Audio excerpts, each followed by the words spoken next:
So I see a total of 4 streams here in our creative experiment. Party hard, I like that. Good gracious. Why, hello there. Oh, she popped in for just a moment, now she's gone. It was the wrong. That's the tab I have for creating the circle camera shape. Alrighty. I thought I clicked the right one. Very good. Okay, so let's see. What I can tell people a little bit about Art Treat, I guess.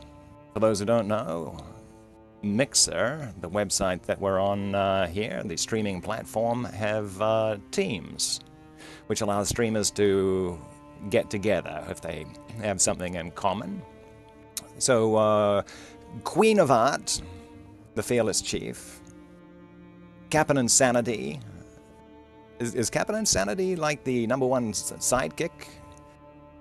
Right hand man, not man, right hand woman. Right hand potato. The right hand potato. Okay, I learn something new every day. And it was, I believe it was Captain Insanity who actually arranged this little special event today. 2 hours of spooky, brooding Lovecraft short story being illustrated. But anyway, yes, Team Art Treat. If you're an artist, or if you enjoy watching artists, you should, yeah, get to meet a few of us, follow us, join the team. There's a Art Treat Discord and Twitter account. And I'm kind of rambling right now. Mine is freezing up. Am I broadcasting to Discord? Why, yes, I am shadow towing. Yes, I am. Alrighty, that was the end of my intro music. So it might be time to get on with it. Alright. Come on, stop fighting me. Oh, see, we're just waiting on Skwiggerton there. Is almost ready to go. There we go. Looks fantastic. So does my bow tie. Alrighty. So anyway, let me just put out the link to this book again, just in case anyone wants to pick up their own free copy. It's in the public domain. It's in the public domain. That means it's free. You don't have to pay for it. If you go to Amazon and they try charging you for it, no bueno. Just look elsewhere. Public domain belongs to you and me. Good stuff. I have no idea what BijouxDemon, Skwiggerton, or Nauscica are going to be drawing, but it's going to be something from the story. And at the end of our story, we're going to take a good close look at exactly what it is. So, without further ado, Skwiggerton is drawing skunk cabbage. I know what that's in reference to. Everyone else is going to have to listen to find out. So, let's get on with it. The Color Out of Space by H.P. Lovecraft. West of Arkham, the hills rise wild, and there are valleys with deep woods that no axe has ever cut.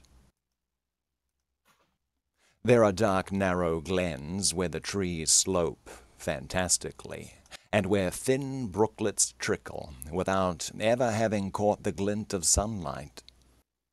On the gentler slopes there are farms, ancient and rocky, with squat, moss-coated cottages brooding eternally over old New England secrets in the lee of great ledges. But these are all vacant now, the wide chimneys crumbling, and the shingled sides bulging perilously beneath low gambrel roofs. The old folk have gone away, and foreigners do not like to live there. French Canadians have tried it, Italians have tried it, and the Poles have come and departed. It is not because of anything that can be seen or heard or handled, but because of something that is imagined. The place is not good for the imagination, and does not bring restful dreams at night. It must be this which keeps the foreigners away, for old Ammi Pierce has never told them of anything he recalls from the strange days. Ammi, whose head has been a little queer for years, is the only one who still remains, or who ever talks of the strange days, and he dares to do this because his house is so near the open fields and the travelled roads around Arkham. There was once a road over the hills and through the valleys that ran straight where the blasted heath is now. But people ceased to use it, and a new road was laid, curving farther toward the south. Traces of the old one can still be found amidst the weeds of a returning wilderness, and some of them will doubtless linger even when half the hollows are flooded for the new reservoir. Then the dark woods will be cut down, and the blasted heath will slumber far below blue waters whose surface will mirror the sky and ripple in the sun. And the secrets of the strange days will be one with the deep's secrets, one with the hidden lore of old ocean and all the mystery of primal earth. When I went into the hills and vales to survey for the new reservoir, they told me the place was evil. They told me this in Arkham, and because that is a very old town full of witch legends, I thought the evil must be something which grandams had whispered to children through centuries. The name Blasted Heath seemed to me very odd and theatrical, and I wondered how it had come into the folklore of a Puritan people. Then I saw that dark westward tangle of glens and slopes for myself, and ceased to wonder at anything besides its own elder mystery. It was morning when I saw it, but shadow lurked always there. The trees grew too thickly, and their trunks were too big for any healthy New England wood.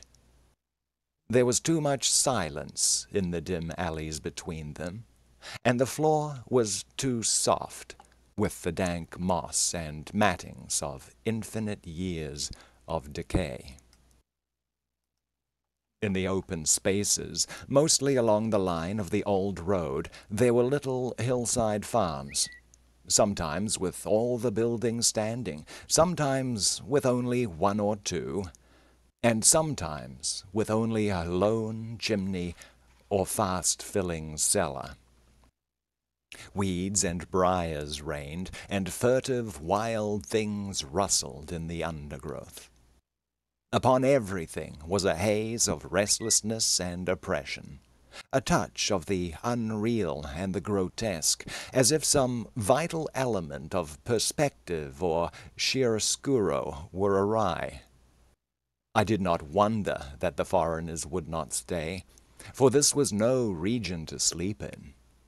It was too much like a landscape of Salvator Rosa, too much like some forbidden woodcut in a tale of terror. But even all this was not so bad as the blasted heath.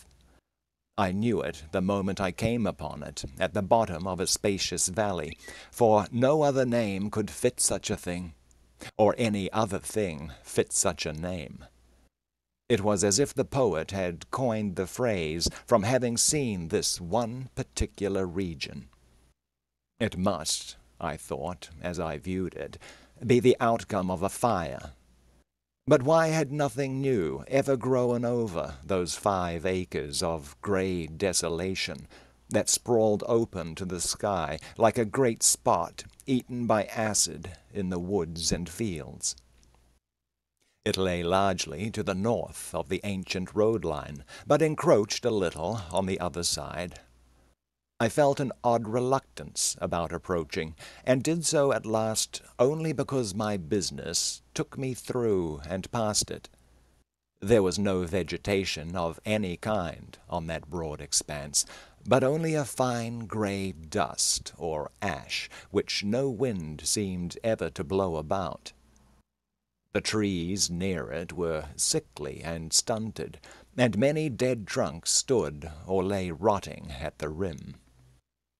As I walked hurriedly by, I saw the tumbled bricks and stones of an old chimney and cellar on my right, and the yawning black maw of an abandoned well, whose stagnant vapors played strange tricks with the hues of the sunlight.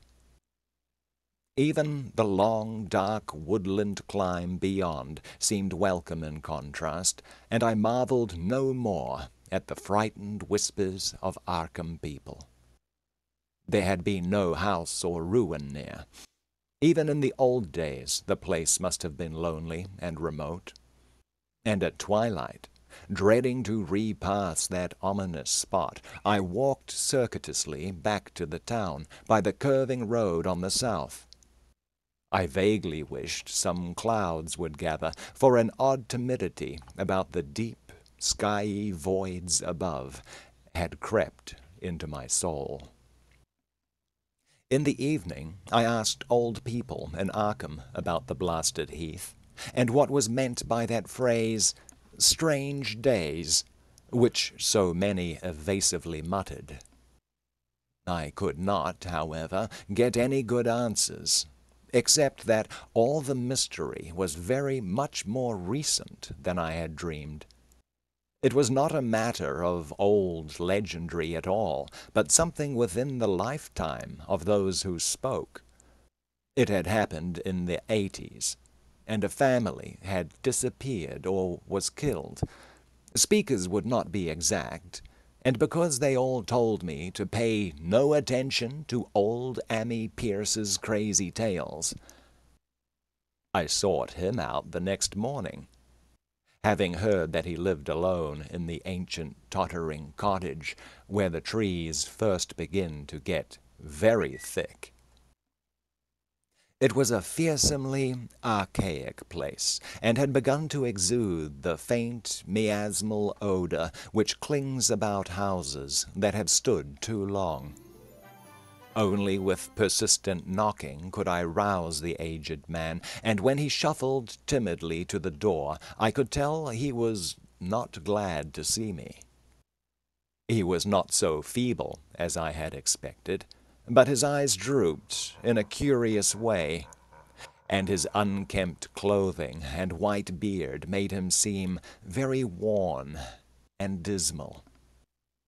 Not knowing just how he could best be launched on his tales, I feigned a matter of business, told him of my surveying, and asked vague questions about the district. He was far brighter and more educated than I had been led to think, and before I knew it had grasped quite as much of the subject as any man I had talked with in Arkham. He was not like other rustics I had known in the sections where reservoirs were to be. From him there were no protests at the miles of old wood and farmland to be blotted out, though perhaps there would have been, had not his home lain outside the bounds of the future lake. Relief was all that he showed, relief at the doom of the dark ancient valleys through which he had roamed all his life. They were better under water now, better under water since the strange days. And with this opening, his husky voice sank low, while his body leaned forward and his right forefinger began to point shakily and impressively. Oh, I just need to take a quick little reminder for my usual Discord listeners. I'm actually in the Art Treat Discord, if you were planning on listening in there. I know a couple of people sometimes have problems with my stream. It was then that I heard the story, and as the rambling voice scraped and whispered on, I shivered again and again, despite the summer day.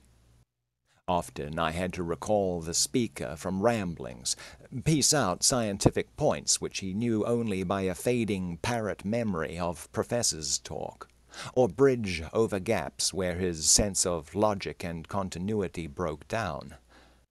When he was done, I did not wonder that his mind had snapped a trifle, or that the folk of Arkham would not speak much of the blasted heath.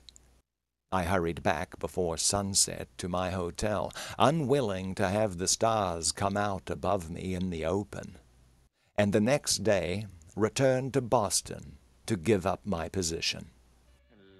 I could not go into that dim chaos of old forest and slope again, or face another time that gray, blasted heath where the black well yawned deep beside the tumbled bricks and stones.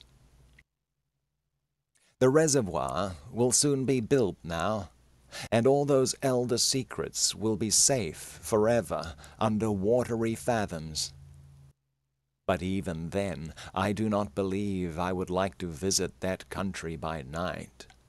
At least, not when the sinister stars are out, and nothing could bribe me to drink the new water of Arkham. It all began, old Amy said, with the meteorite. Before that time, there had been no wild legends at all since the witch trials, and even then these western woods were not feared half so much as the small island in the Miskatonic, where the devil held court beside a curious stone altar older than the Indians. These were not haunted woods, and their fantastic dusk was never terrible till the strange days. Then there had come that white noontide cloud, that string of explosions in the air, and that pillar of smoke from the valley far in the wood. And by night all Arkham had heard of the great rock that fell out of the sky and bedded itself in the ground beside the well at the Nahum Gardner place. That was the house which had stood where the blasted heath was to come, the trim, white Nahum Gardner house, amidst its fertile gardens and orchards. Nahum had come to town to tell people about the stone, and had dropped in at Amy Pierce's on the way. Amy was 40 then, and all the queer things were fixed very strongly in his mind. He and his wife had gone with the 3 professors from Miskatonic University, who hastened out the next morning to see the weird visitor from unknown stellar space, and had wondered why Nahum had called it so large the day before. It had shrunk, Nahum said, as he pointed out the big brownish mound above the ripped earth and charred grass near the archaic well-seep in his front yard. But the wise men answered that stones do not shrink. Its heat lingered persistently, and Nahum declared it had glowed faintly in the night. The professors tried it with a geologist's hammer, and found it was oddly soft. It was, in truth, so soft as to be almost plastic, and they gouged rather than chipped a specimen to take back to the college for testing. They took it in an old pail borrowed from Nahum's kitchen, for even the small piece refused to grow cool.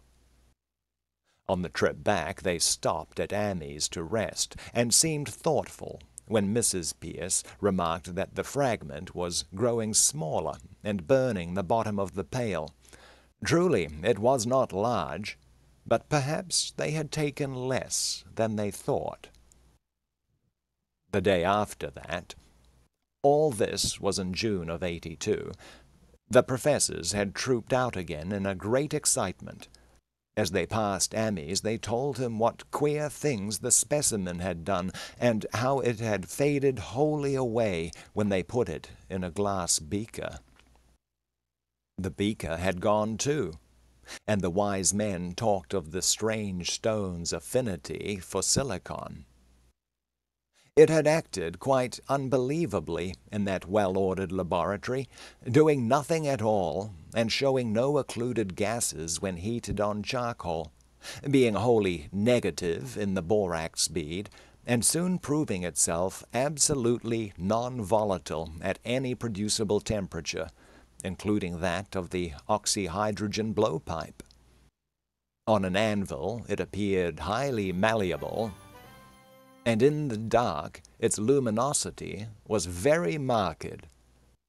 Stubbornly refusing to grow cool, it soon had the college in a state of real excitement, and when, upon heating before the spectroscope, it displayed shining bands unlike any known colors of the normal spectrum, there was much breathless talk of new elements, bizarre optical properties, and other things which puzzled men of science are wont to say when faced by the unknown.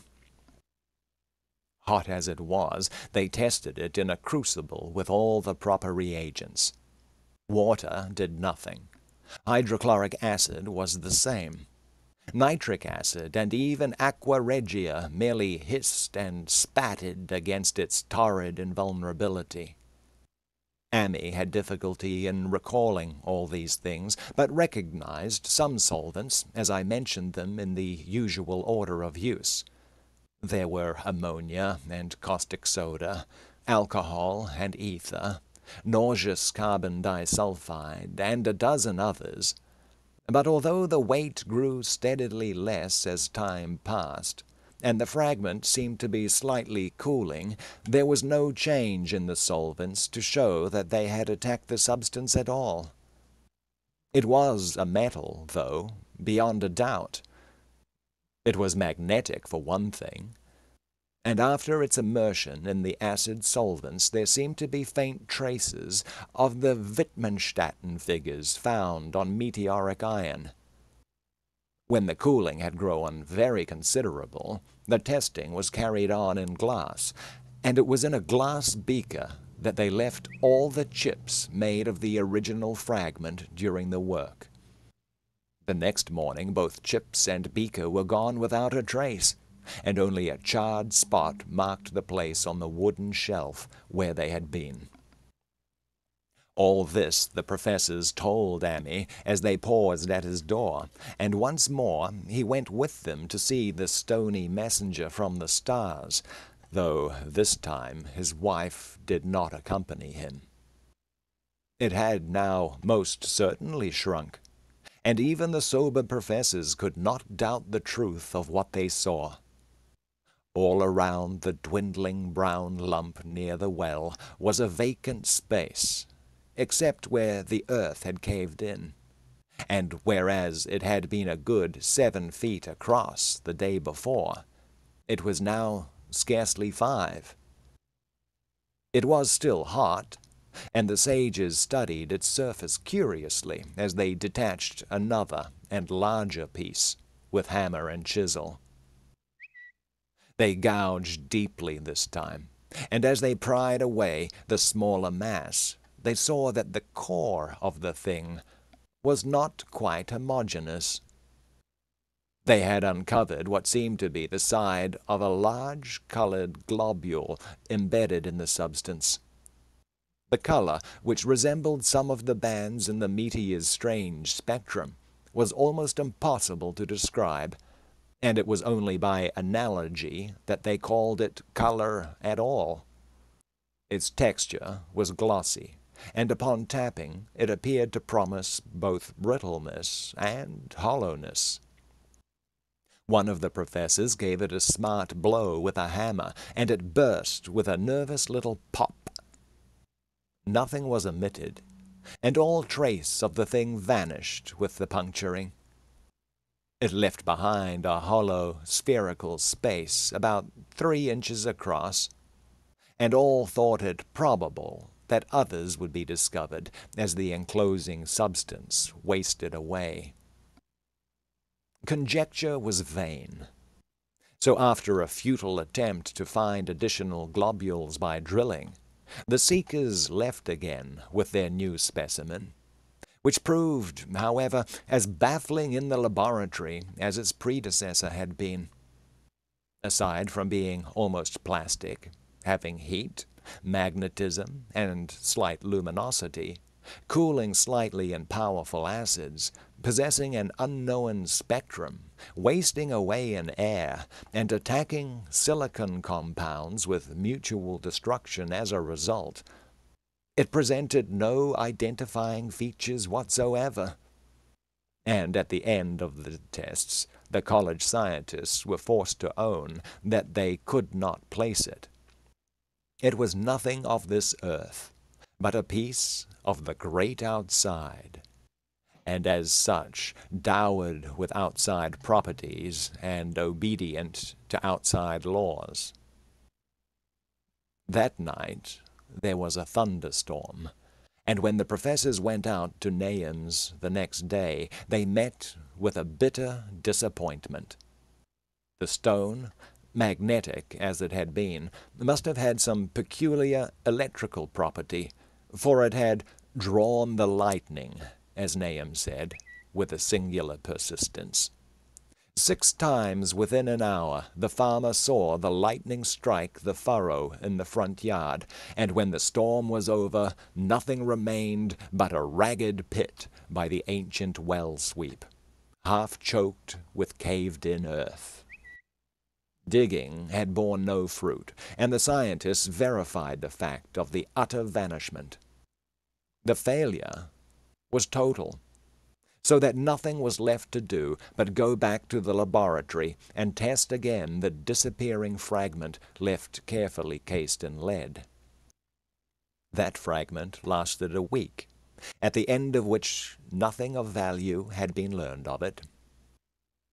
When it had gone, no residue was left behind, and in time the professors felt scarcely sure they had indeed seen with waking eyes that cryptic vestige of the fathomless gulfs outside, that lone, weird message from other universes and other realms of matter, force, and entity.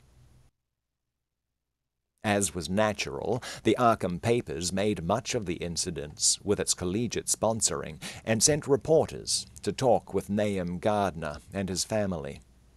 At least one Boston daily also sent a scribe, and Nahum quickly became a kind of local celebrity.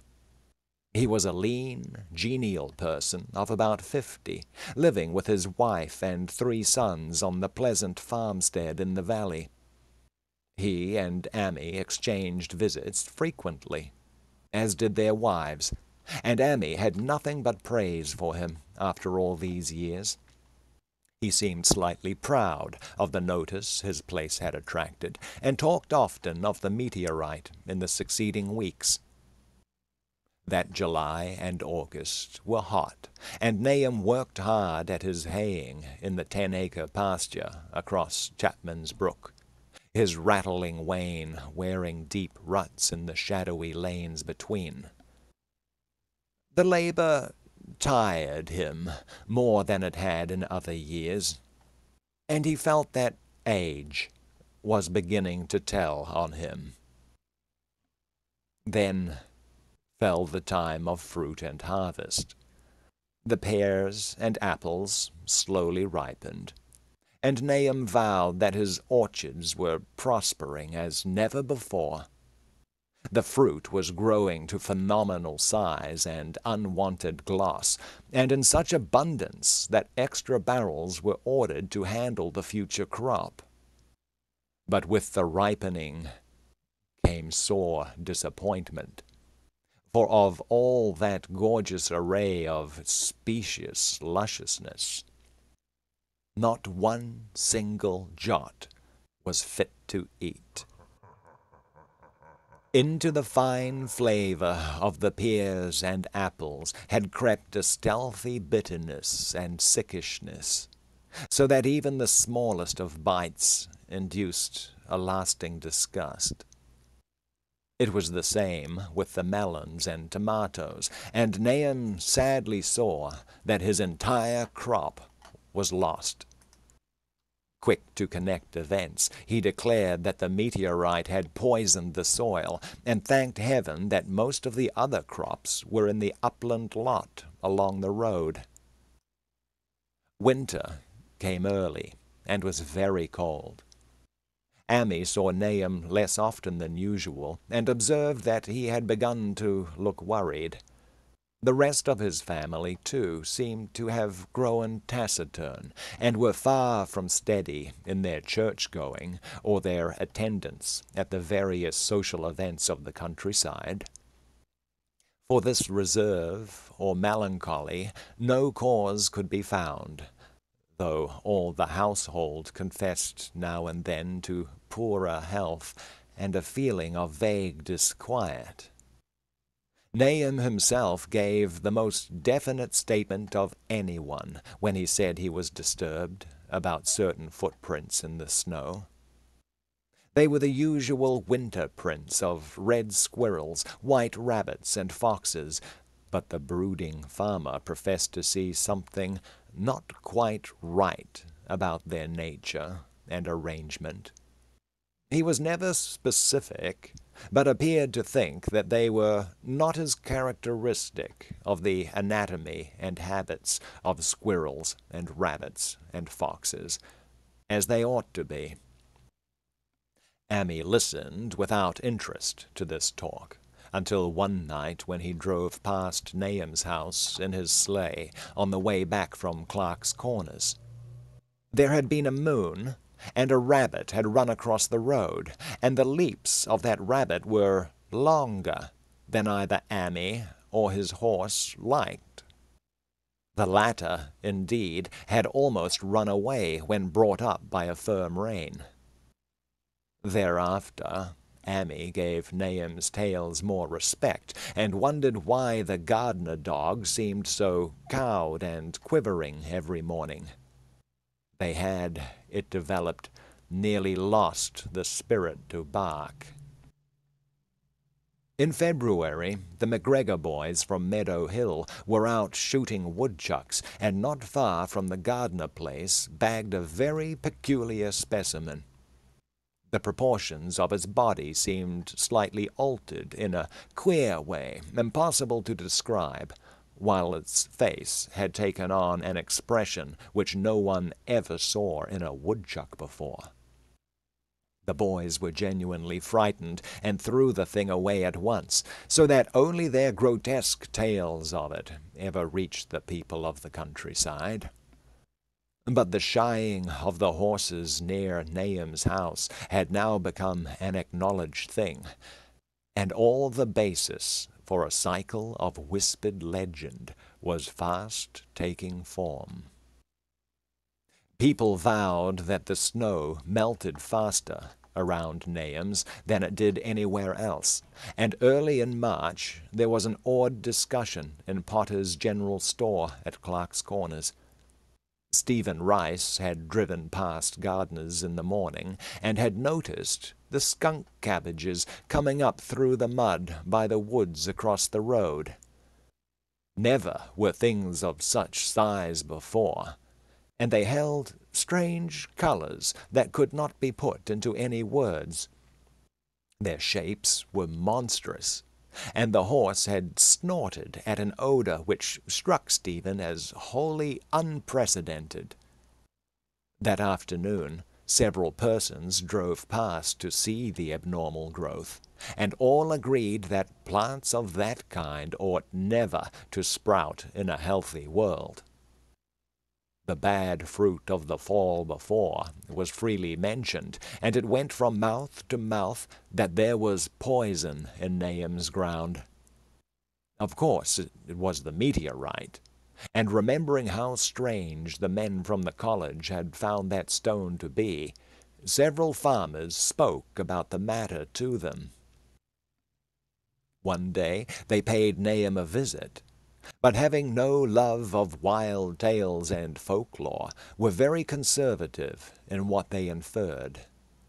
The plants were certainly odd, but all skunk cabbages are more or less odd in shape and odor and hue.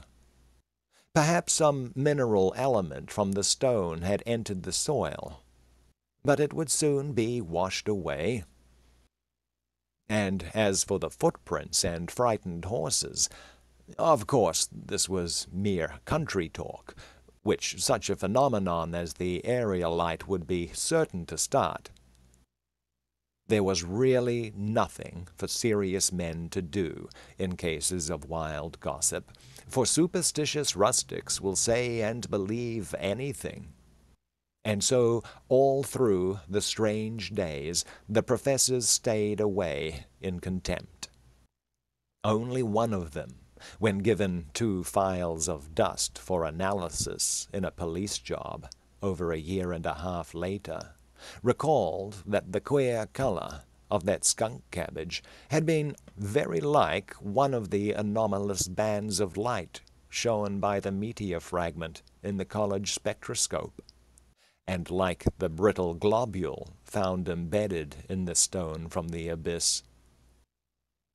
The samples in this analysis case gave the same odd bands at first, though later they lost the property. The trees budded prematurely around Nahum's, and at night they swayed ominously in the wind. Nahum's second son, Thaddeus, a lad of 15, swore that they swayed also when there was no wind. But even the gossips would not credit this. Certainly, however, restlessness was in the air. The entire Gardner family developed the habit of stealthy listening, though not for any sound which they could consciously name. The listening was, indeed, rather a product of moments when consciousness seemed half to slip away. Unfortunately, such moments increased week by week, till it became common speech that something was wrong with all Nahum's folks. When the early saxifrage came out, it had another strange color, not quite like that of the skunk cabbage, but plainly related, and equally unknown to anyone who saw it.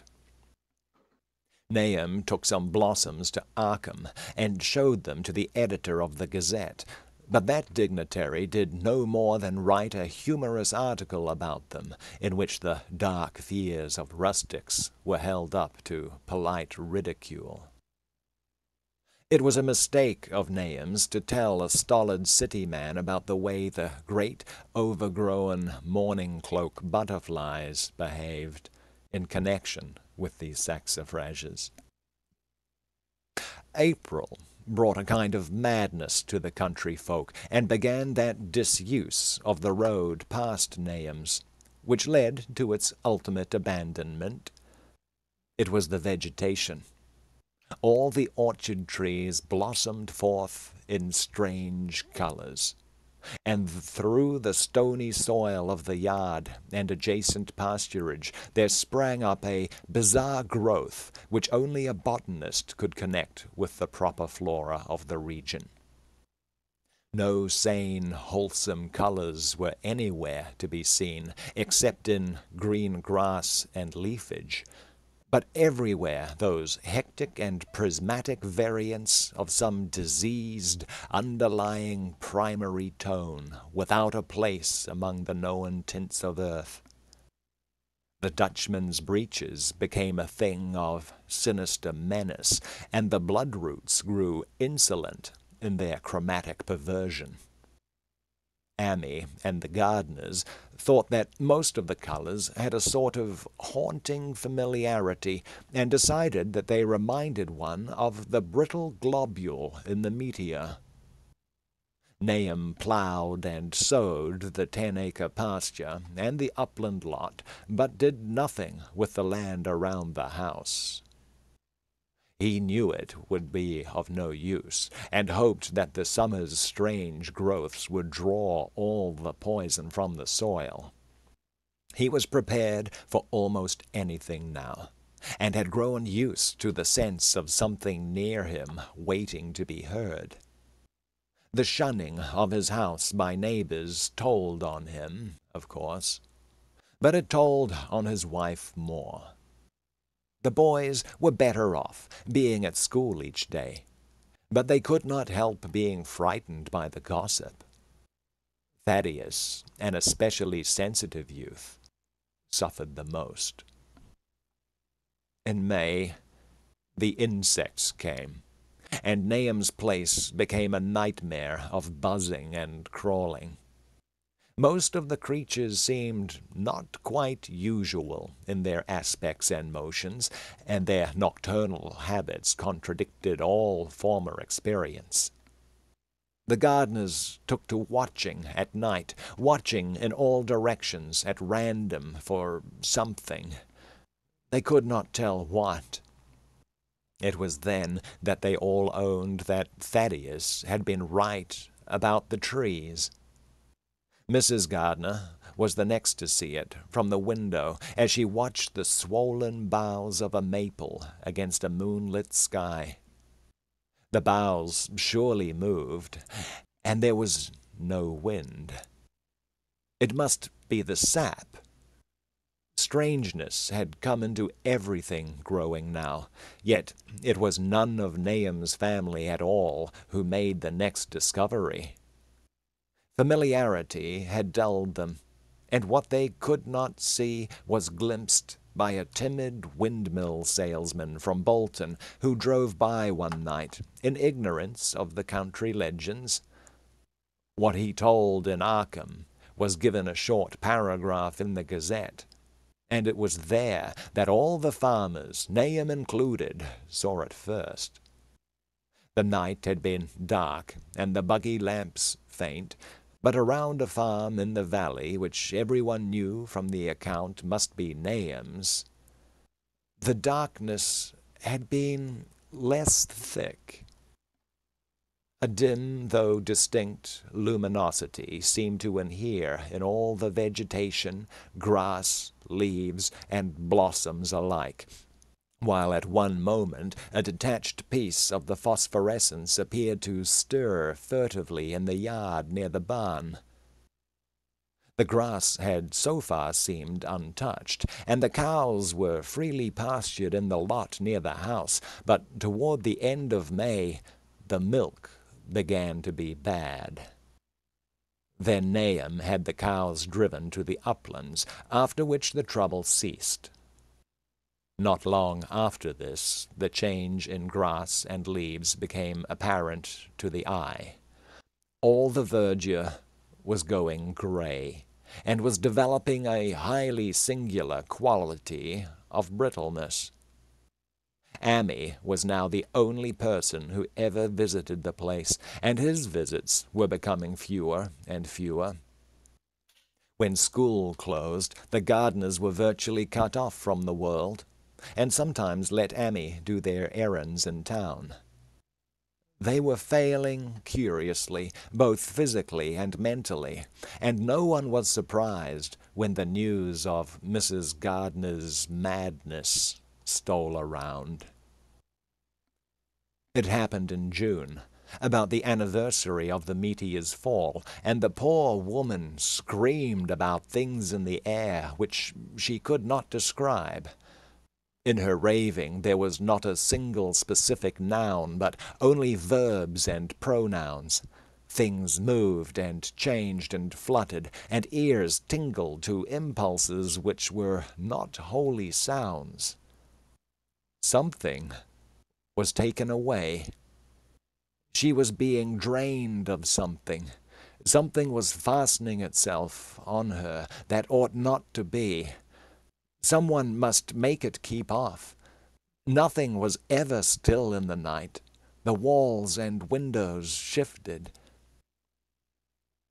Nahum did not send her to the county asylum, but let her wander about the house as long as she was harmless to herself and others. Even when her expression changed, he did nothing.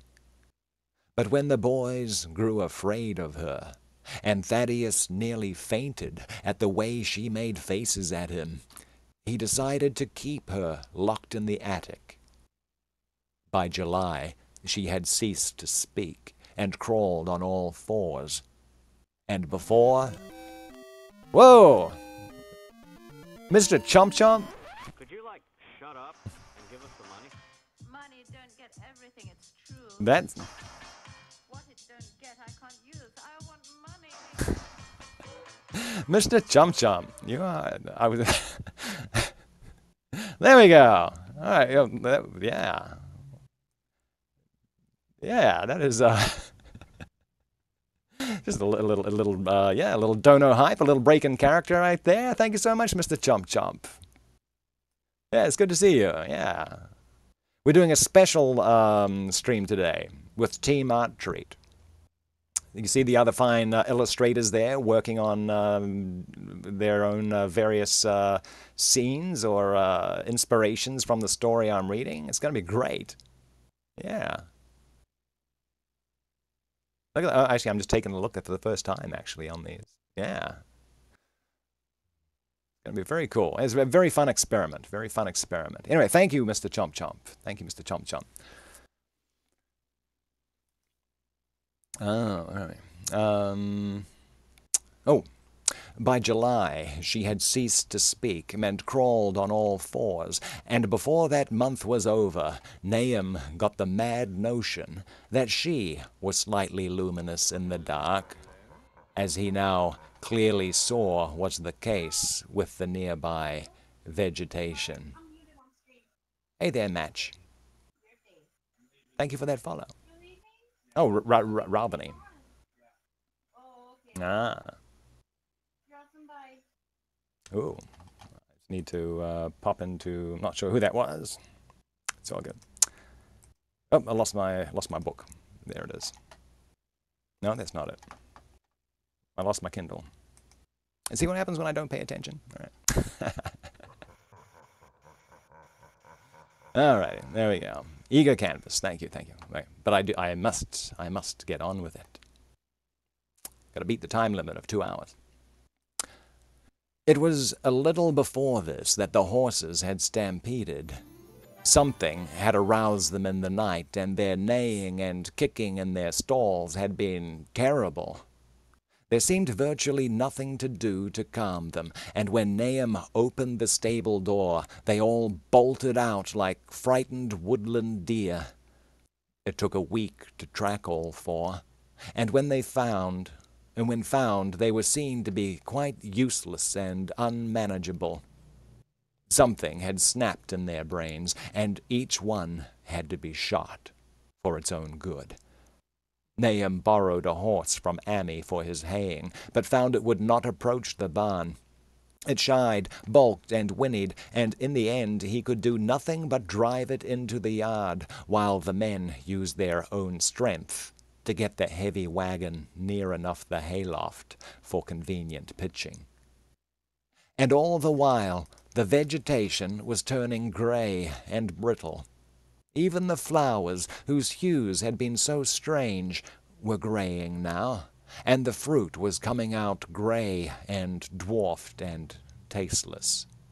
The asters and goldenrod bloomed gray and distorted, and the roses and zinnias and hollyhocks in the front yard were such blasphemous-looking things that Nahum's oldest boy, Zenas, cut them down. The strangely puffed insects died about that time. Even the bees that had left their hives and taken to the woods.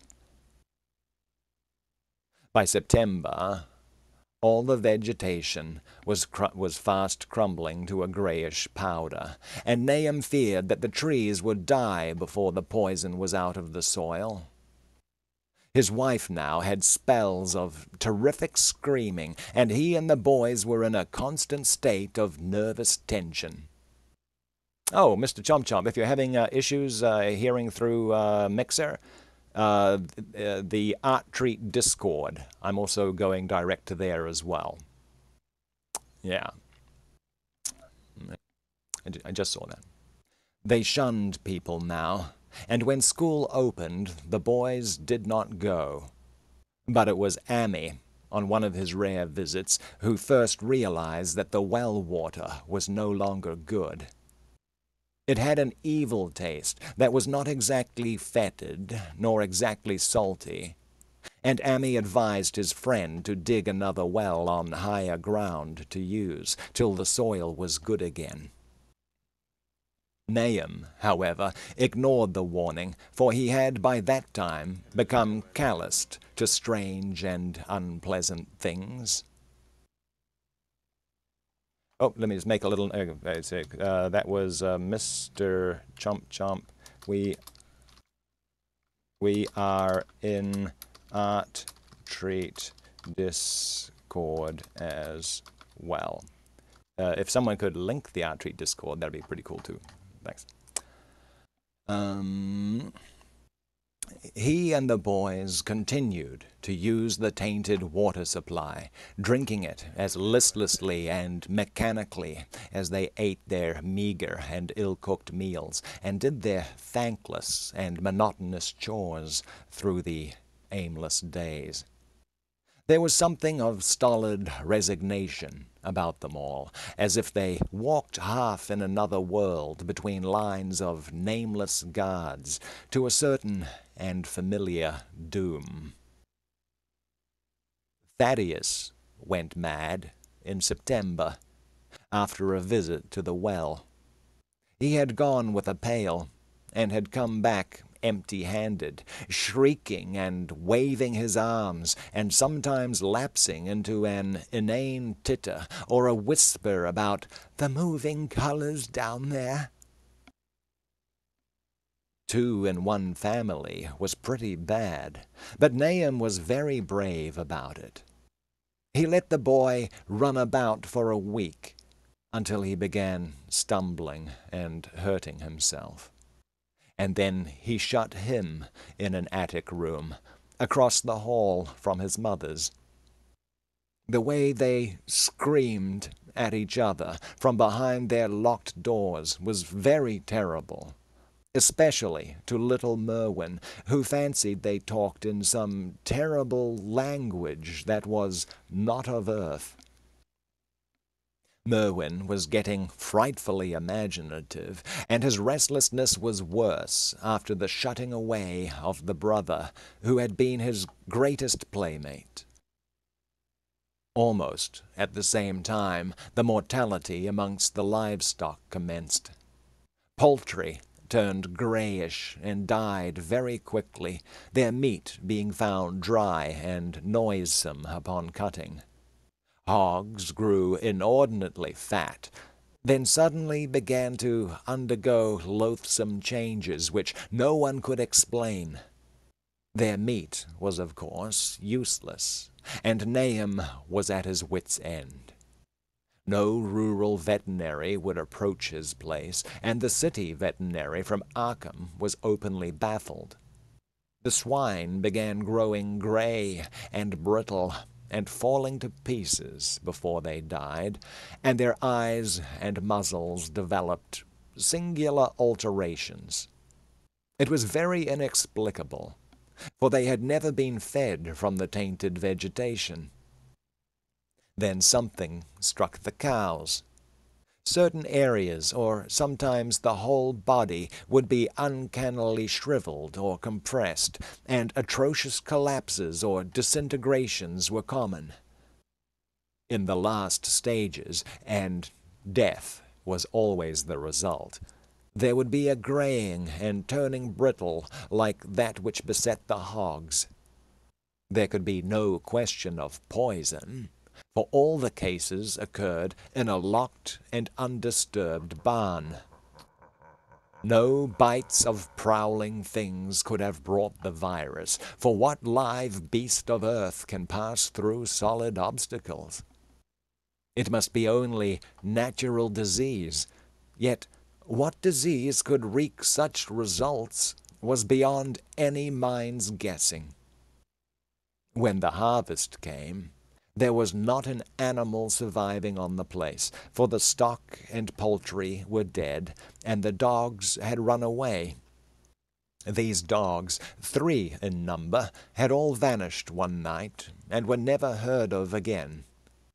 The 5 cats had left some time before, but their going was scarcely noticed, since there now seemed to be no mice, and only Mrs. Gardner had made pets of the graceful felines.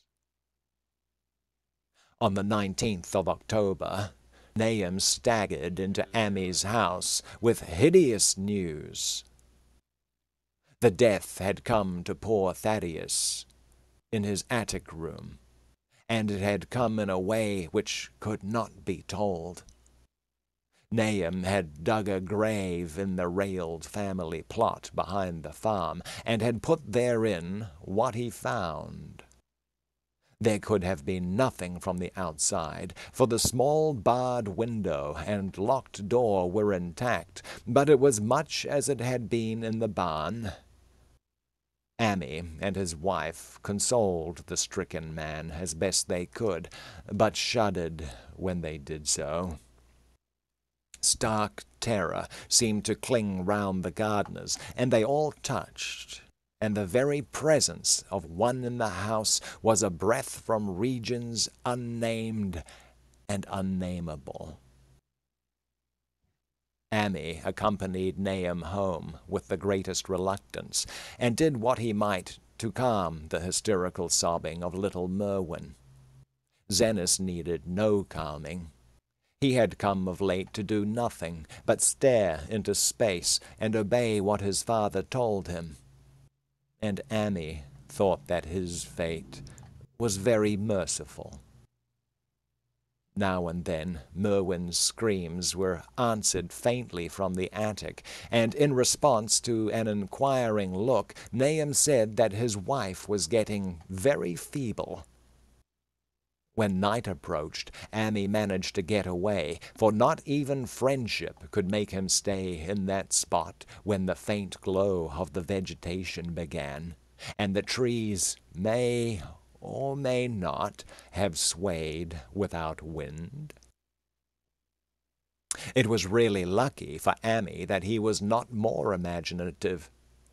Even as things were, his mind was bent ever so slightly, but had he been able to connect and reflect upon all the portents around him, he must inevitably have turned a total maniac. In the twilight, he hastened home, the screams of the mad woman and the nervous child ringing horribly in his ears. 3 days later, Nahum lurched into Ammy's kitchen in the early morning, and in the absence of his host, stammered out a desperate tale once more, while Mrs. Pierce listened in a clutching fright. It was little Merwin this time. He was gone. He had gone out late at night with a lantern and pail for water, and had never come back. He had been going to pieces for days, and hardly knew what he was about, screamed at everything. There had been a frantic shriek from the yard then, but before the father could get to the door, the boy was gone. There was no glow from the lantern he had taken, and of the child himself no trace. At the time, Nahum thought the lantern and pail were gone too, but when dawn came, and the man had plodded back from his all-night search of the woods and fields, he had found some very curious things near the well. There was a crushed and apparently somewhat melted mass of iron, which had certainly been the lantern, while a bent bale and twisted iron hoops beside it, both half-fused, seemed to hint at the remnants of the pail. That was all. Nahum was past imagining.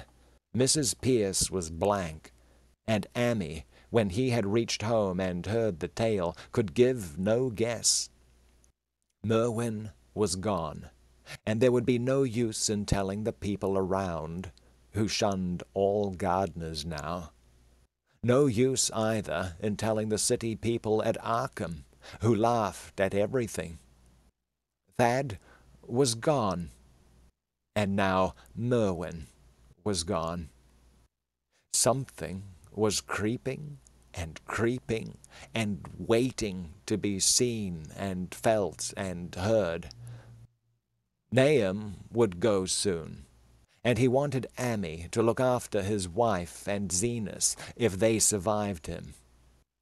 It must all be a judgment of some sort, though he could not fancy what for, since he had always walked uprightly in the Lord's ways, so far as he knew.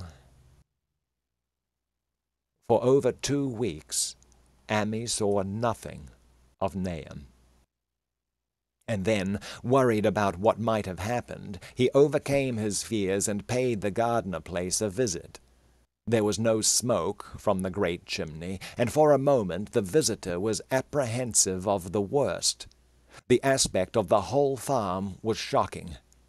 Grayish, withered grass and leaves on the ground, vines falling and brittle wreckage from archaic walls and gables, and great bare trees clawing up at the grey November sky with a studied malevolence which Amy could not but feel had come from some subtle change in the tilt of the branches.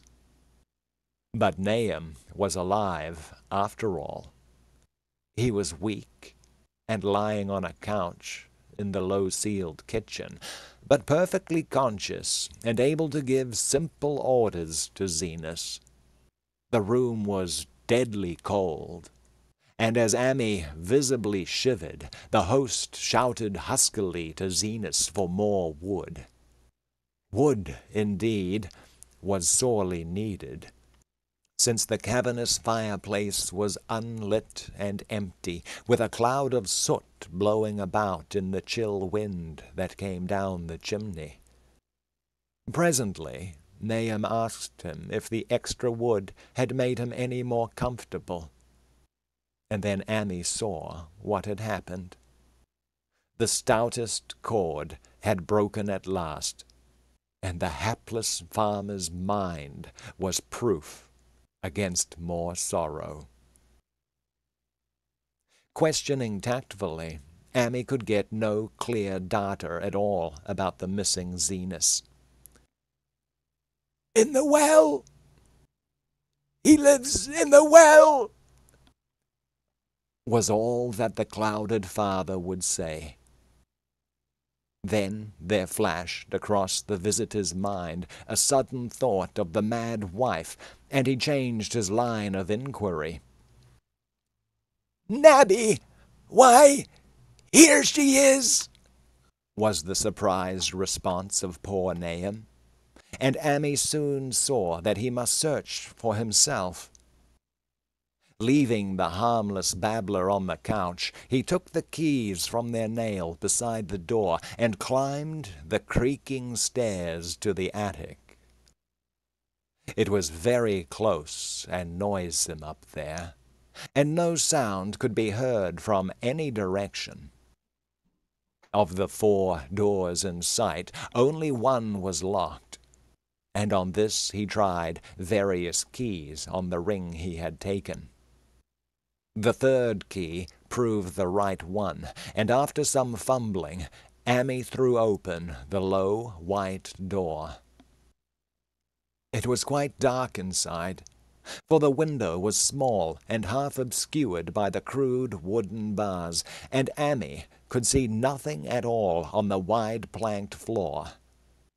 The stench was beyond enduring, and before proceeding further, he had to retreat to another room and return with his lungs filled with breathable air. When he did enter, he saw something dark in the corner, and upon seeing it more clearly, he screamed outright. While he screamed, he thought a momentary cloud eclipsed the window, and a second later he felt himself brushed as if by some hateful current of vapor.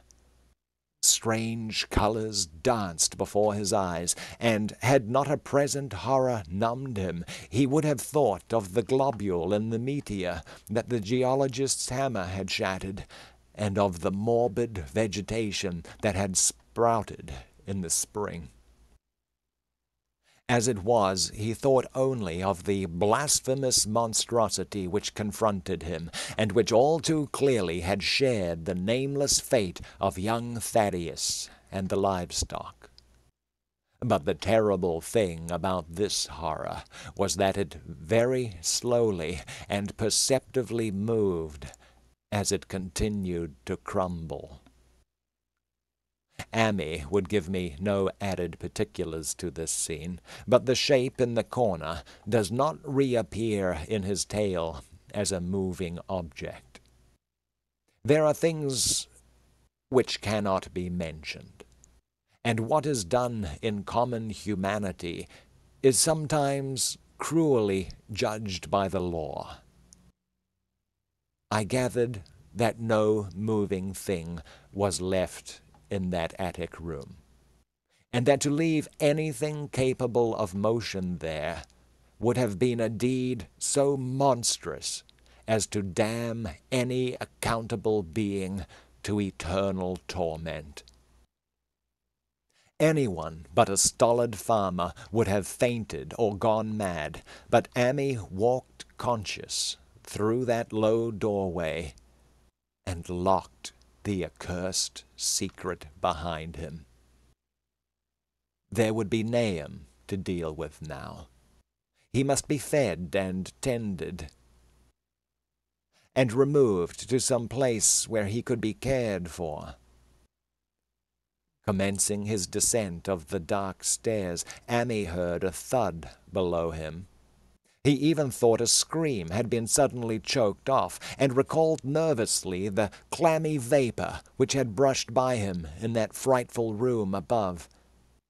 What presence had his cry and entry started up? Halted by some vague fear, he heard still further sounds below.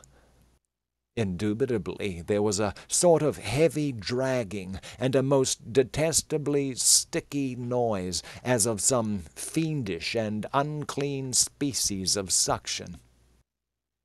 With an associative sense goaded to feverish heights, he thought unaccountably of what he had seen upstairs. Good God! What eldritch dream world was this into which he had blundered? He dared move neither backward nor forward, but stood there, trembling at the black curve of the boxed-in staircase. Every trifle of the scene burned itself into his brain. The sounds, the sense of dread expectancy, the darkness, the steepness of the narrow steps, and, merciful heaven, the faint but unmistakable luminosity of all the woodwork in sight. Steps, sides, exposed laths, and beams alike. Then there burst forth a frantic whinny from Amy's horse outside, followed at once by a clatter which told of a frenzied runaway. In another moment, horse and buggy had gone beyond earshot, leaving the frightened man on the dark stairs to guess what had sent them. But that was not all. There had been another sound out there. A sort of liquid splash. Water. It must have been the well. He had left Hero untied near it, and a buggy wheel must have brushed the coping and knocked in a stone. And still the pale phosphorescence glowed in that detestably ancient woodwork. God, how old the house was! Most of it built before 1670, and the gambrel roof not later than 1730.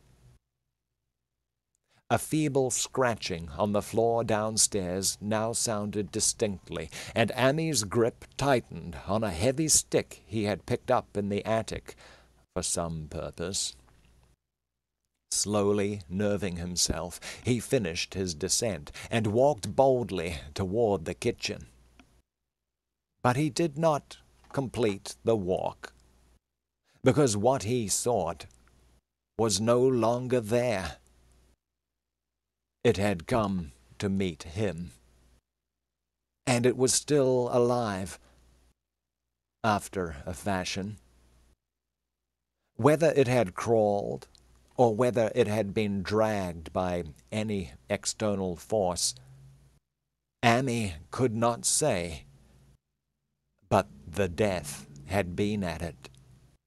Everything had happened in the last half hour, but collapse, graying, and disintegration were already far advanced. There was a horrible brittleness, and dry fragments were scaling off. Amy could not touch it, but looked horrifiedly into the distorted parody that had been a face. "What was it, Nahum? What was it?" he whispered, and the cleft, bulging lips were just able to crackle out a final answer. "Nothing! Nothing! The color! It burns! Cold and wet! But it burns! It lived in the well! I seen it! A kind of smoke, just like the flowers last spring. The well shone at night. Thad and Murney and Zenis, everything alive, sucking the life out of everything. And that stone, it must have come in that stone. Poisoned the whole place. Don't know what it wants. That round thing them men from the college dug out in the stone, they smashed it. It was that same color, just the same, like the flowers and plants. Must have been more of them. Seeds, seeds, they growed. I seen it the first time this week. Must have got strong on Zenis. He was a big boy, full of life. It beats down your mind and then gets you, burns you up in the well water. You was right about that. Evil water. Zenis never come back from the well. Can't get away. Draws ye. You know something's coming, but 'tain't no use. I seen it time and again since Zenis was took. Where's Nabby? Amy? My head's no good. Don't know how long since I fed her. It'll get her if we ain't careful. Just the color. Her face is getting to have that color sometimes towards night. And it burns and sucks. It come from some place where things ain't as they is here. One of them professors said so. He was right. Look out, Amy. It'll do something more. Sucks the life out. But that was all. That which spoke could speak no more, because it had completely caved in. Amy laid a red-checked tablecloth over what was left and reeled out the back door into the fields. He climbed the slope to the 10-acre pasture and stumbled home by the north road and the woods. He could not pass that well from which his horse had run away. He had looked at it through the window and had seen that no stone was missing from the rim. Then the lurching buggy had not dislodged anything, after all. The splash had been something else, something which went into the well after it had done with poor Nahum. When Amy reached his house, the horse and buggy had arrived before him and thrown his wife into fits of anxiety. Reassuring her without explanations, he set out at once for Arkham and notified the authorities that the Gardner family was no more. He indulged in no details, but merely told of the deaths of Nahum and Nabby, that of Thaddeus being already known, and mentioned that the cause seemed to be the same strange ailment which had killed the livestock. He also stated that Merwin and Zenas had disappeared. There was considerable questioning at the police station, and in the end Amy was compelled to take 3 officers to the Gardner farm, together with the coroner, the medical examiner, and the veterinary who had treated the diseased animals. He went much against his will, for the afternoon was advancing, and he feared the fall of night over that accursed place. But it was some comfort to have so many people with him. The 6 men drove out in a Democrat wagon, following Amy's buggy, and arrived at the pest-ridden farmhouse about 4 o'clock. Used as the officers were to gruesome experiences, not one remained unmoved at what was found in the attic and under the red-checked tablecloth on the floor below. The whole aspect of the farm, with its gray desolation, was terrible enough, but those 2 crumbling objects were beyond all bounds. No one could look long at them, and even the medical examiner admitted that there was very little to examine. Specimens could be analyzed, of course, so he busied himself in obtaining them.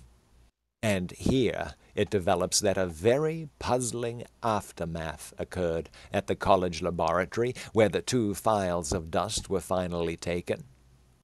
Under the spectroscope, both samples gave off an unknown spectrum in which many of the baffling bands were precisely like those which the strange meteor had yielded in the previous year.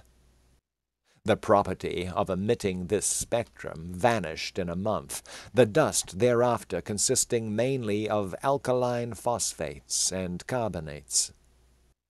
Amy would not have told the men about the well if he had thought they meant to do anything then and there. It was getting toward sunset, and he was anxious to be away, but he could not help glancing nervously at the stony curb by the great sweep, and when a detective questioned him, he admitted that Nahum had feared something down there, so much so that he had never even thought of searching it for Merwin or Zenas. After that, nothing would do but that they empty and explore the well immediately, so Amy had to wait trembling, while pail after pail of rank water was hauled up and splashed on the soaking ground outside. The men sniffed in disgust at the fluid, and toward the last held their noses against the theater they were uncovering. It was not so long a job as they feared it would be, since the water was phenomenally low. There is no need to speak too exactly of what they found.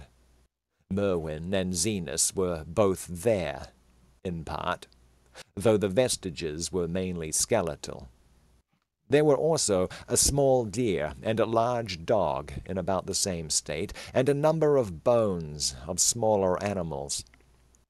The ooze and slime at the bottom seemed inexplicably porous and bubbling, and a man who descended on handholds with a long pole found that he could sink the wooden shaft to any depth in the mud of the floor without meeting any solid obstruction. Twilight had now fallen, and lanterns were brought from the house. Then, when it was seen that nothing further could be gained from the well, everyone went indoors and conferred in the ancient sitting-room, while the intermittent light of a spectral half-moon played wanly on the gray desolation outside. The men were frankly nonplussed by the entire case, and could find no convincing common element to link the strange vegetable conditions. the unknown disease of livestock and humans, and the unaccountable deaths of Merwin and Zenas in the tainted well. They had heard the common country talk, it is true, but could not believe that anything contrary to natural law had occurred. No doubt the meteor had poisoned the soil, but the illness of persons and animals who had eaten nothing grown in that soil was another matter. Was it the well water? Very possibly. It might be a good idea to analyze it. But what peculiar madness could have made both boys jump into the well? Their deeds were so similar, and the fragments showed that they had both suffered from the grey, brittle death. Why was everything so grey and brittle? It was the coroner, seated near a window overlooking the yard, who first noticed the glow about the well. Night had fully set in, and all the abhorrent ground seemed faintly luminous with more than the fitful moonbeams. But this new glow was something definite and distinct, and appeared to shoot up from the black pit like a softened ray from a searchlight, giving dull reflections in the little ground pools where the water had been emptied. It had a very queer color, and as all the men clustered round the window, Amy gave a violent start. For this strange beam of ghastly miasma was to him of no unfamiliar hue.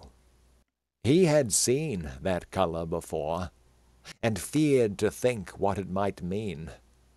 He had seen it in the nasty, brittle globule in that aerolite 2 summers ago, had seen it in the crazy vegetation of the springtime, and had thought he had seen it for an instant that very morning against the small barred window of that terrible attic room where nameless things had happened.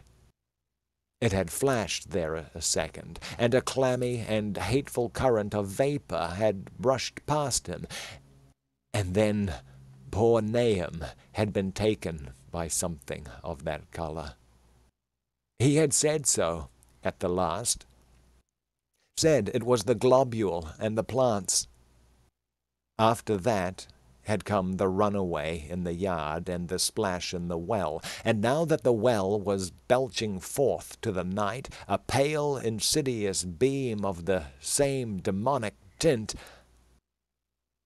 it does credit to the alertness of Amy's mind that he puzzled even at that tense moment over a point which was essentially scientific. He could not but wonder at his gleaning of the same impression from a vapor glimpsed in the daytime against a window opening on the morning sky, and from a nocturnal exhalation seen as a phosphorescent mist against the black and blasted landscape. It wasn't right. It was against nature. And he thought of those terrible last words of his stricken friend.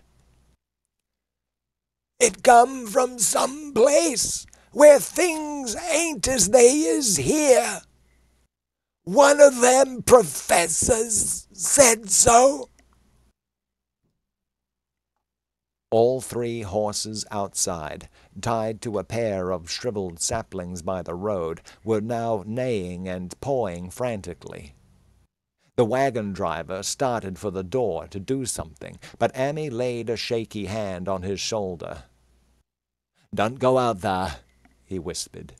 "There's more to this nor what we know.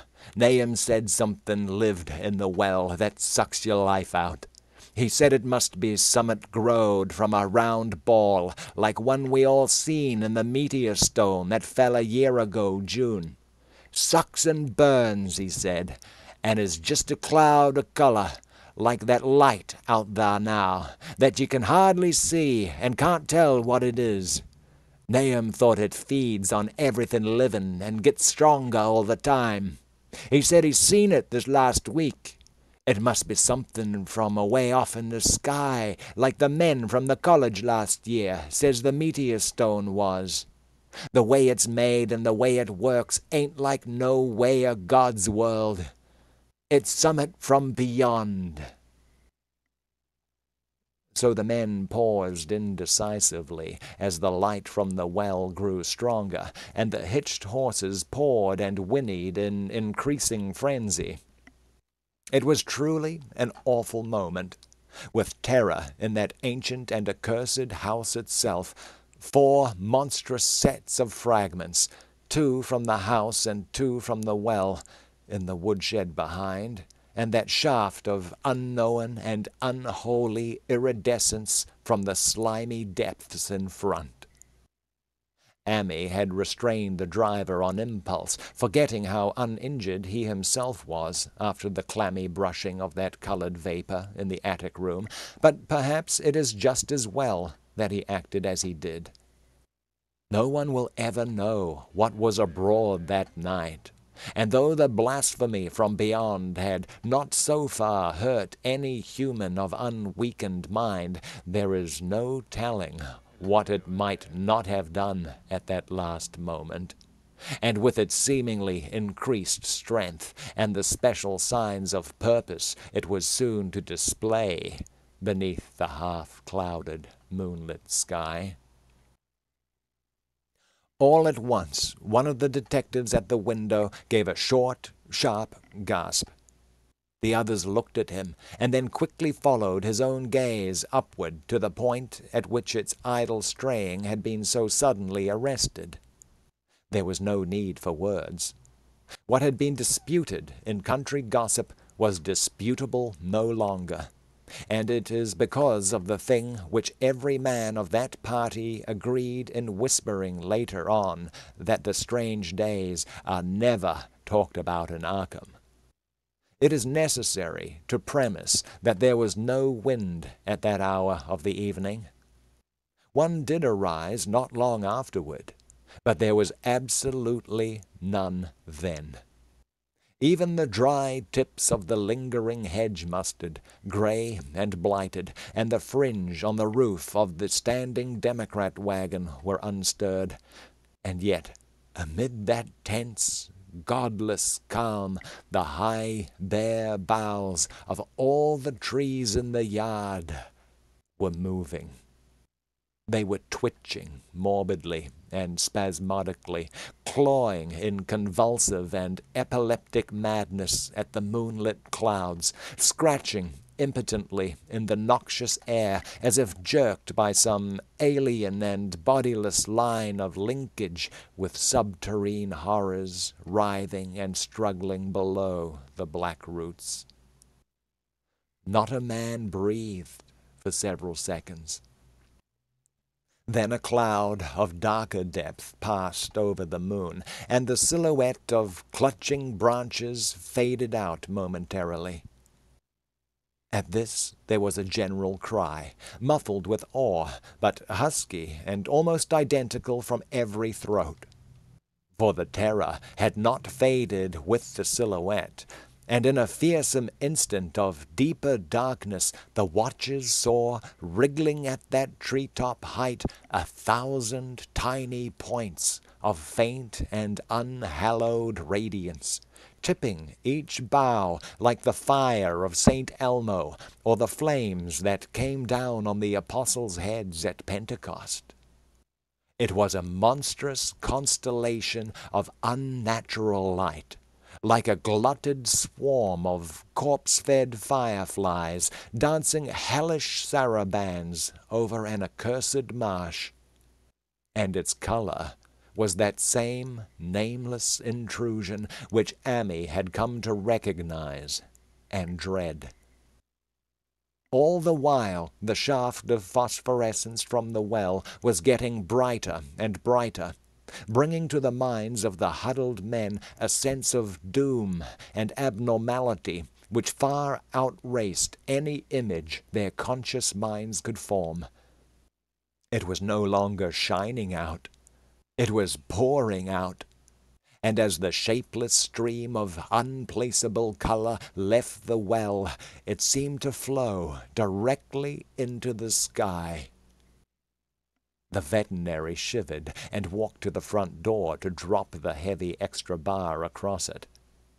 Annie shook no less, and had to tug and point for lack of a controllable voice when he wished to draw notice to the growing luminosity of the trees. The neighing and stamping of the horses had become utterly frightful, but not a soul of that group in the old house would have ventured forth for any earthly reward. With the moments the shining of the trees increased, whilst their restless branches seemed to strain more and more toward verticality. The wood of the well sweep was shining now, and presently a policeman dumbly pointed to some wooden sheds and beehives near the stone wall on the west. They were commencing to shine too, though the tethered vehicles of the visitors seemed so far unaffected. Then there was a wild commotion and clopping in the road, and as Emmy quenched the lamp for better seeing, they realized that the span of frantic greys had broken their sapling and run off with the Democrat wagon.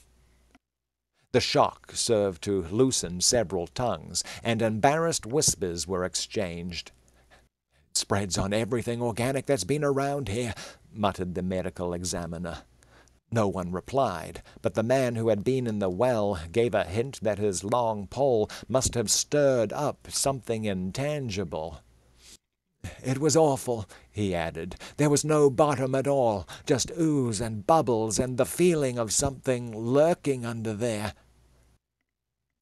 Ammy's horse still pawed and screamed deafeningly in the road outside, and nearly drowned its owner's faint quaver as he mumbled his formless reflections. "It come from that stone. It growed down thar. It got everything living. It fed itself on 'em, mind and body. Thad and Murney, Zenas and Nabby. Nahum was the last. They all drunk the water. It got strong on 'em. It come from beyond, where things ain't like they be here. Now, it's going home."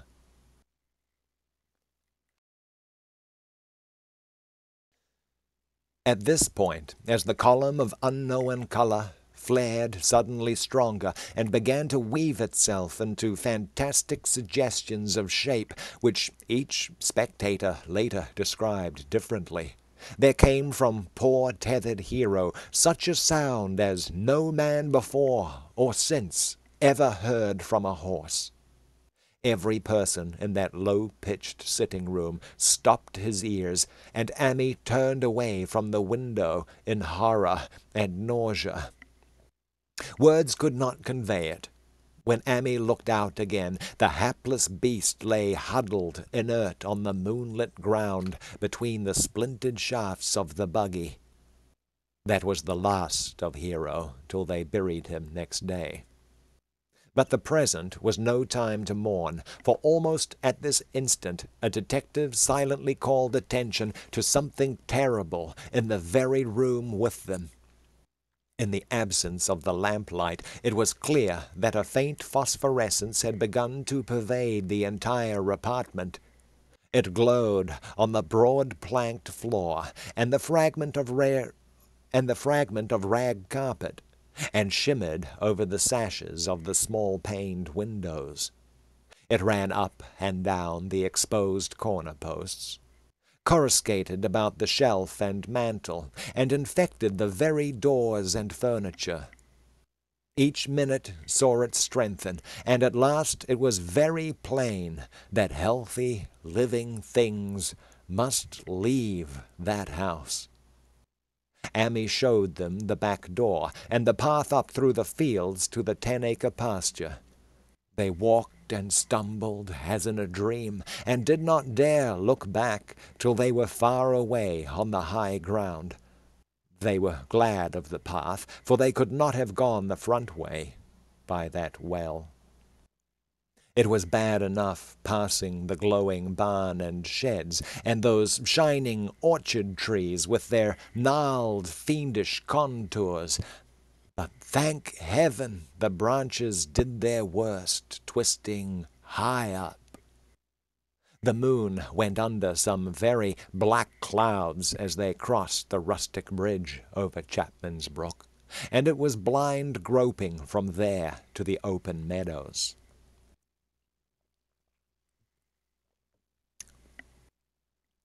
When they looked back toward the valley and the distant Gardner place at the bottom, they saw a fearsome sight. All the farm was shining with the hideous, unknown blend of color. Trees, buildings, and even such grass and herbage as had not been wholly changed to lethal gray brittleness.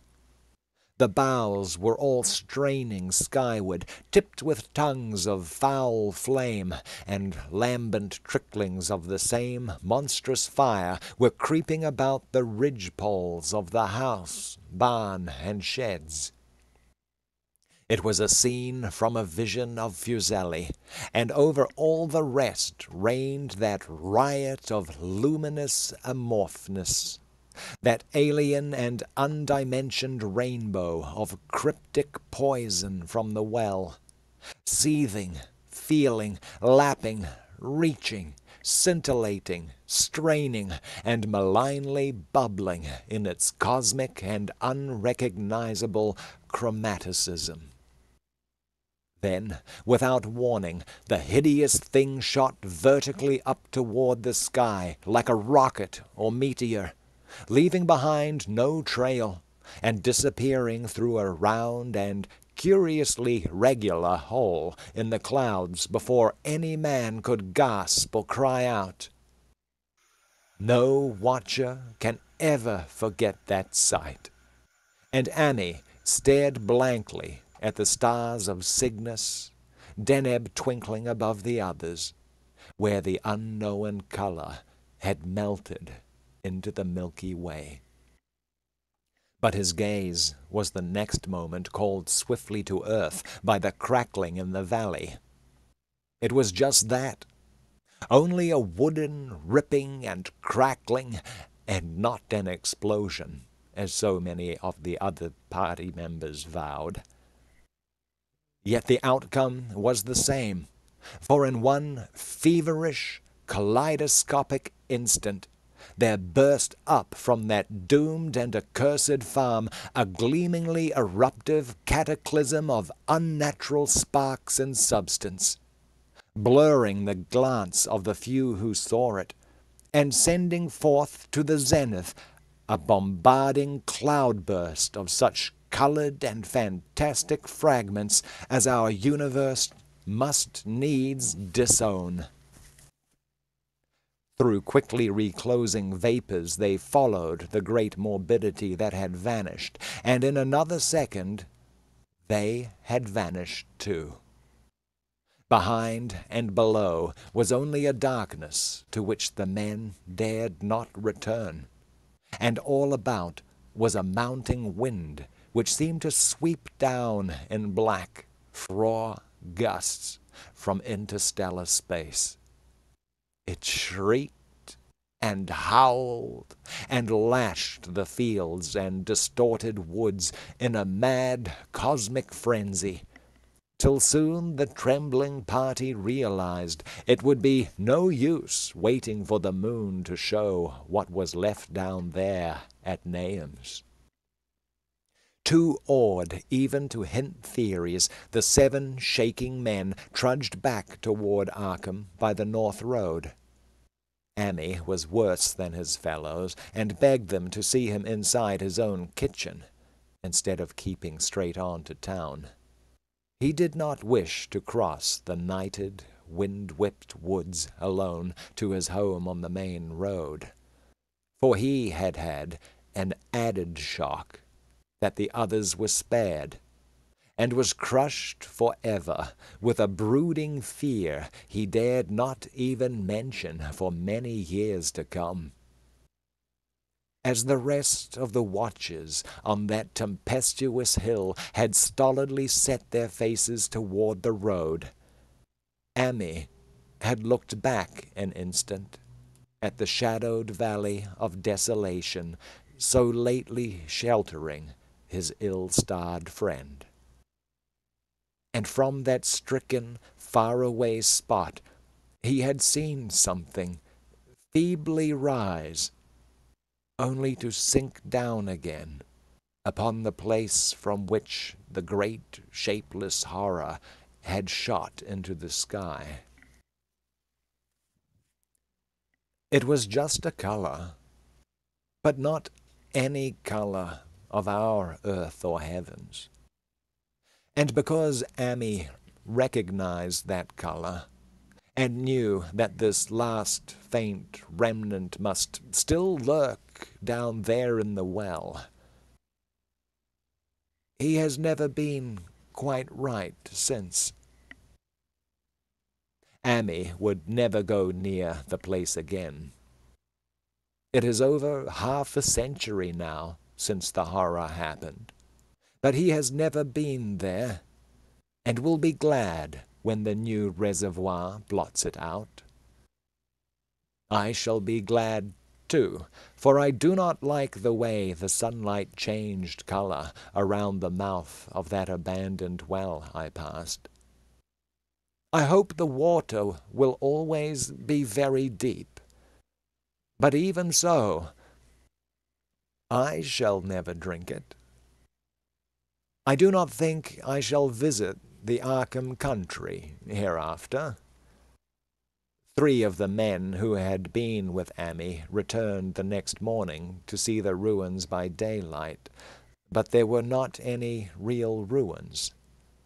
Only the bricks of the chimney, the stones of the cellar, some mineral and metallic litter here and there, and the rim of that nefandous well, save for Amy's dead horse, which they towed away and buried, and the buggy, which they shortly returned to him. Everything that had ever been living had gone. 5 eldritch acres of dusty gray desert remained, nor has anything ever grown there since.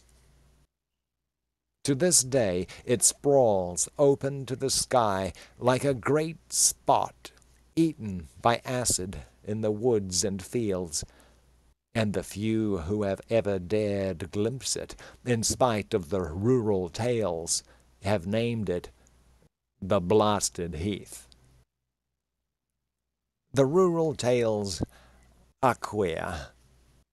They might even be queerer if city men and college chemists could be interested enough to analyze the water from that disused well, or the gray dust that no wind seems ever to disperse. Botanists, too, ought to study the stunted flora on the borders of that spot, for they might shed light on the country notion that the blight is spreading, little by little, perhaps an inch a year. People say the color of the neighboring herbage is not quite right in the spring, and that wild things leave queer prints in the light winter snow. Snow never seems quite so heavy on the Blasted Heath as it is elsewhere. Horses, the few that are left in this motor age, grow skittish in the silent valley, and hunters cannot depend on their dogs too near the splotch of grayish dust. They say the mental influences are very bad too.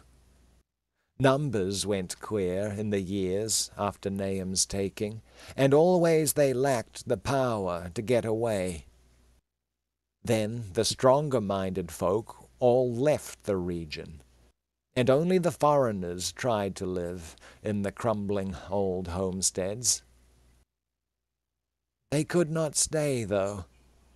And one sometimes wonders what insight beyond ours their wild, weird stores of whispered magic have given them.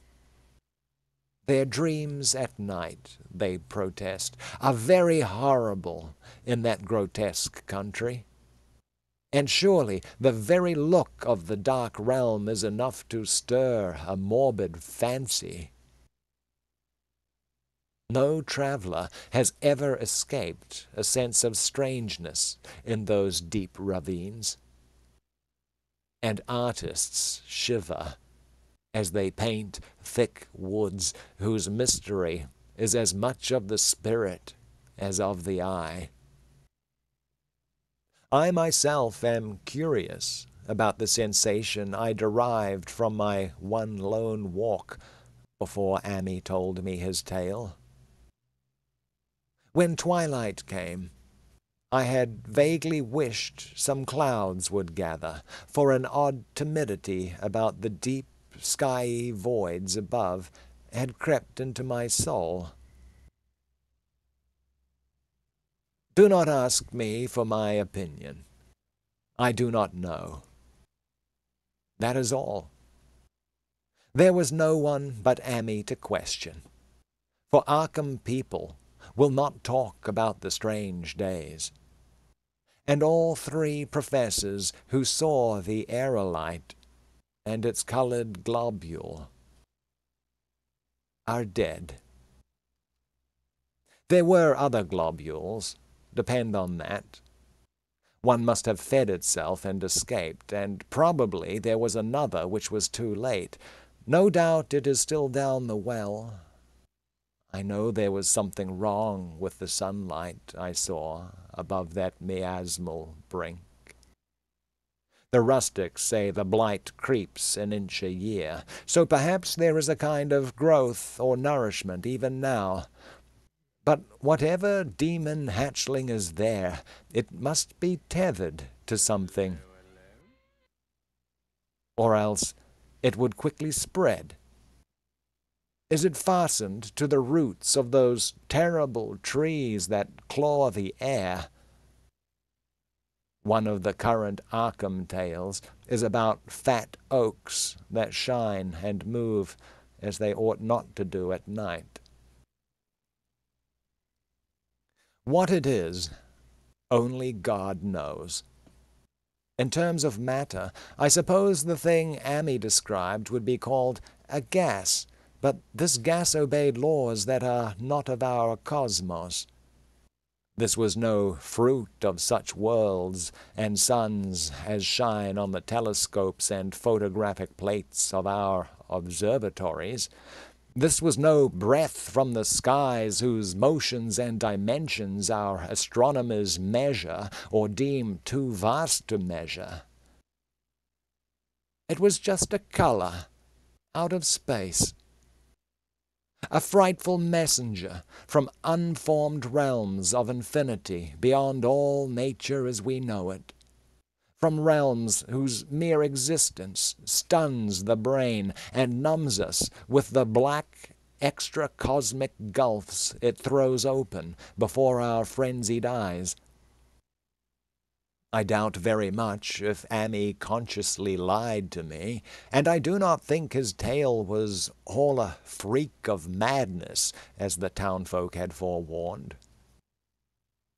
Something terrible came to the hills and valleys on that meteor, and something terrible, though I know not in what proportion, still remains. I shall be glad to see the water come. Meanwhile, I hope nothing will happen to Ammi.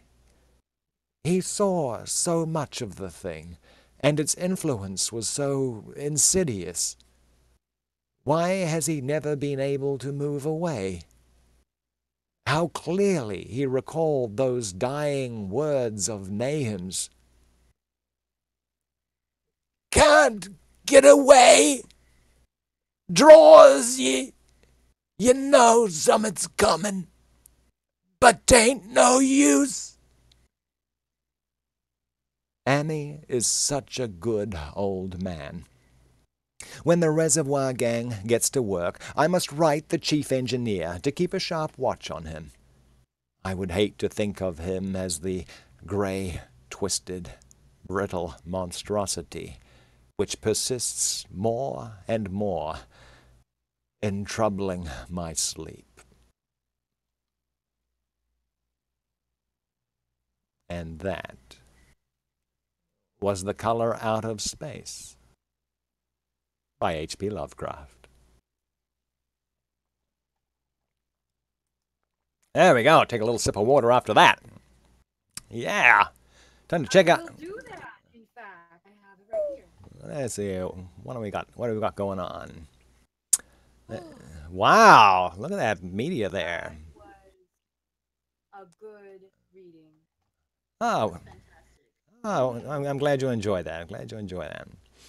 I will say I've listened to the story like 4 or 5 times via Spotify and multiple other sources. Uh-huh. And hearing you read it actually got a much better grasp of the story and what was happening. Oh yeah, Ah. you're very good at articulating what is how the feeling of the words and how the ambiance is supposed to be. Oh, okay. Well, thank you very much. Yeah, I have practiced it a few times. Normally, I do cold reading. By the way, I just like open up stuff I've never read before and go for it. But yeah, I figured something like this, an actual practice thing, would be great for all. These are some awesome pictures going on here. I saw something about salt being mentioned in the chat. Was someone using salt? Yeah, if you look at the texture on the background of the picture that I'm working on, like Okay. the soil and the sky, Uh-huh. there's a texture that's caused by the salt. It absorbs the pigment and leaves these really nice patterns on the pigment. Wow, that's very cool. Very cool. Okay. Yes. Oh, looks like Nauscica's got a big BRB there. So I guess she'll be back in a minute. I was already gone. I'm back. Oh, okay. Very good, very good. All righty. Yeah, these are some great illustrations. I can't see yours. It just says BRB right there. And I'll get back up. yeah, I just did a lot of searching. I ended up doing. all right. Very cool. Each scene that you had described is a scene that I had fetched out. That's awesome. Oh, maybe I need to refresh my. Oh, no, it's gone. Okay, one second. Nausicaa's picture's gone from my screen. I can't see it.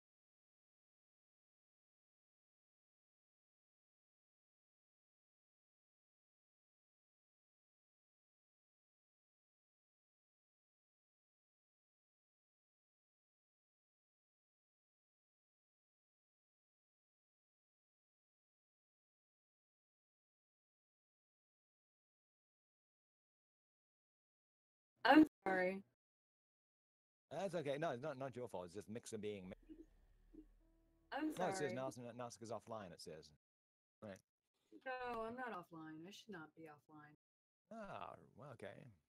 If I am offline, then I touched something. Hold on, is Mixer doing a thing where I it think kind Mixer is doing a thing because chat's also. Mixer's gonna. Oh, now it says I'm. Yeah. Yeah, Oh Carrington man. and Nauscica are offline for me too. You guys are. No, that's no good.